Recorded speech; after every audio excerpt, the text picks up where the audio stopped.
বাংলা সাহিত্যে এমন অনেক গল্প কবিতা আছে যে কবিতাগুলোতে আমরা দেখতে পেয়েছি বা গল্পে দেখতে পেয়েছি মানুষের সঙ্গে অন্যান্য জীবজন্তুর সম্পর্ককে দেখানো হয়েছে। কোনো কোনো ক্ষেত্রে মনুষ্যতর জীবজন্তুর সম্পর্কও দেখানো হয়েছে বা যন্ত্রের সম্পর্কও দেখানো হয়েছে। যেমন তোরা যদি শরৎচন্দ্র চট্টোপাধ্যায়ের মহেশ গল্প পড়িস, সেখানে দেখবি এক গরুর সাথে মানুষের সম্পর্ক দেখানো হয়েছে। তোরা যদি প্রভাত কুমার মুখোপাধ্যায়ের আদরিণী পড়িস, তাহলে সেখানে দেখতে পারবি যে মানুষের সাথে যে হাতির সম্পর্ক সেটা দেখানো হয়েছে।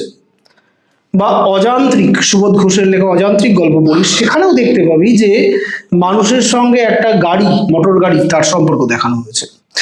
আমাদের এই কবিতাটার ক্ষেত্রেও কিন্তু মানুষের সাথে একটা ঘাস ফড়িংয়ের সম্পর্ককে দেখানো হয়েছে।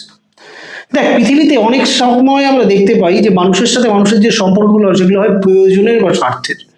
তো প্রয়োজন আর স্বার্থ দিয়ে তো শুধু পৃথিবী চলে না, ভালোবাসাটাও অনেক গুরুত্বপূর্ণ। মানুষের সাথে মানুষের যদি হৃদয়ের সম্পর্ক না থাকে তাহলে কিসের মানুষ? তো হৃদয়ের সম্পর্ক পৃথিবীতে যে কোনো জীবের সাথেই মানুষের গড়ে উঠতে পারে। এখানেও আমরা দেখতে পাচ্ছি কবিতায় কবির সাথে মনুষ্যতর জীব, সামান্য ঘাস ফড়িং, তার কিন্তু সম্পর্ক তৈরি হচ্ছে বা হৃদয়ের সম্পর্ক তৈরি হচ্ছে।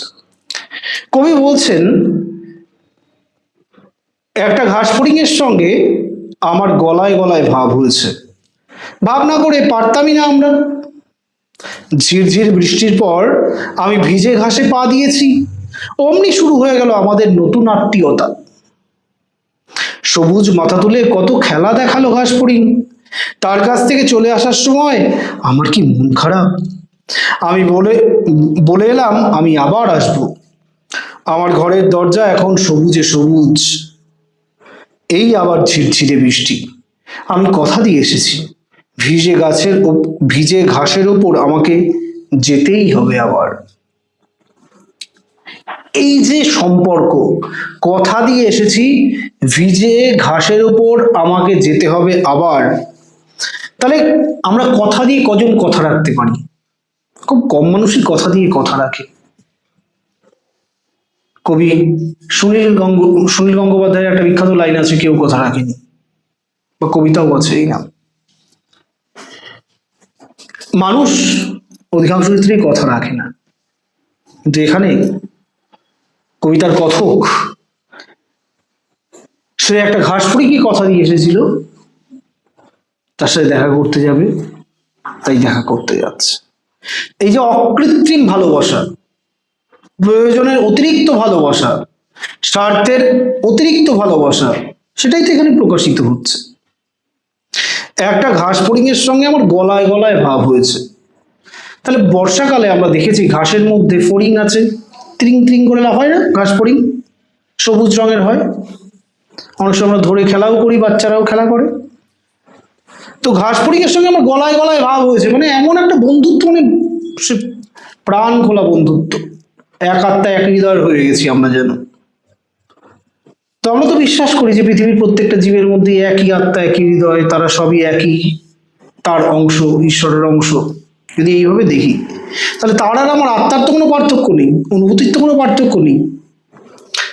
ভাবনা করে পারতামই না আমরা, এত ভালো বন্ধুত্ব, এত ভালোবাসা, তার সাথে ভাবনা করে পারতামই না। ঝিরঝিরে বৃষ্টির পর আমি ভিজে ঘাসে পা দিয়েছি, ঝিরঝির করে বৃষ্টি হচ্ছে, ভিজে ঘাসের উপরে কবি পা দিয়েছে, অমনি শুরু হয়ে গেল আমাদের নতুন আত্মীয়তা। তো ভিজে ঘাসের মধ্যেই কে ছিল? ঘাস ফড়িং ছিল। ফলে ঘাস ফড়িং এর সঙ্গে কবির আত্মীয়তা শুরু হয়ে গেছে। ঘাস ফড়িং আনন্দে তাকে যেন স্বাগত জানাচ্ছে, ওয়েলকাম জানাচ্ছে। সবুজ মাথা তুলে কত খেলা দেখালো ঘাস ফড়িং, মজা পেয়েছে যে অনেকদিন পরে একজন কেউ এসছে তার কাছে, তাকে বন্ধু করেছে, তাকে আমন্ত্রণ জানাচ্ছে। তার কাছ থেকে চলে আসার সময় আমার কি মন খারাপ। ঘাস ফড়িংকে ঘাসের জগতে রেখে চলে আসার সময় কবির খুব মন খারাপ।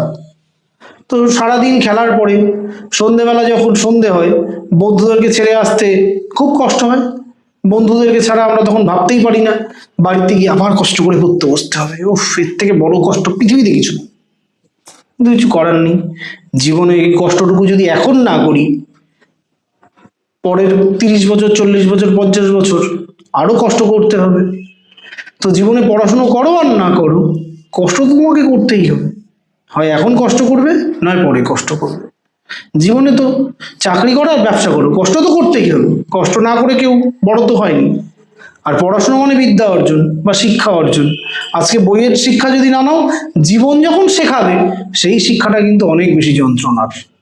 তখন কিন্তু আর এই খেলার কথাও মনে পড়বে না, ঘুমানোর কথাও মনে পড়বে না, কোনো কথাই মনে পড়বে না। তখন কিন্তু ইচ্ছা না করলেও কষ্ট করতেই হবে।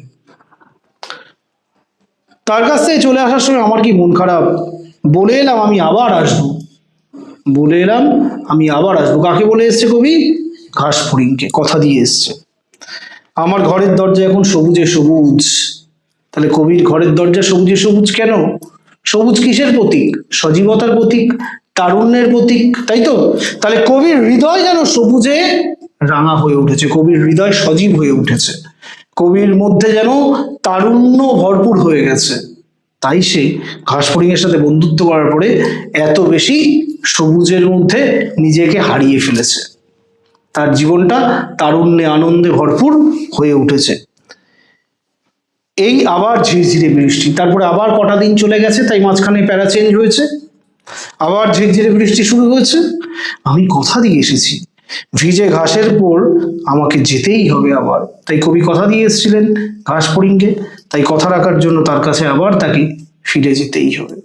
তাহলে এই কবিতা বন্ধুত্বের কবিতা, এই কবিতা ভালোবাসার কবিতা, এই কবিতা কথা দিয়ে কথা রাখার কবিতা। যে কথা মানুষ মানুষের সাথে দিয়ে রাখে না, যে কমিটমেন্ট এই সমাজে সহজে থাকে না, সেখানে তিনি কথা দিয়ে কথা রাখতে যাচ্ছেন একটা ঘাস ফড়িংকে। তাহলে কতটা বন্ধুত্বপূর্ণ ভালোবাসার সম্পর্ক বোঝা গেল।